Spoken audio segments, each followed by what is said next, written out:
Everyone thinks I ruined my son's wedding, but they don't know why I stayed silent for 26 years. I raised my son alone after his father walked out before he was born. At least, that's what I always told him. The truth was a lot messier. His biological father didn't leave. I did. We were young, constantly fighting, and I found out he had cheated. I ended the relationship, moved across the country, and never told him I was pregnant. I convinced myself I was protecting my future. Years passed. I got married. My husband adopted my son, and he became the only father my son ever knew. I buried the past. Then, 6 months ago, my ex found me. He'd spent decades searching.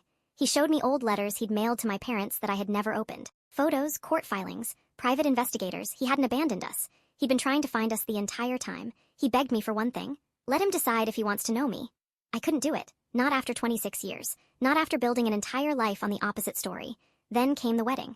Right before my son walked down the aisle, someone recognized my ex sitting in the back. He wasn't invited. He'd simply wanted to see his son get married. My son asked me who the man was. For the first time in 26 years, I told him everything. He didn't walk down the aisle. The ceremony was delayed for nearly 2 hours. Half the guests blamed me for lying his entire life. The other half blamed my ex for showing up uninvited.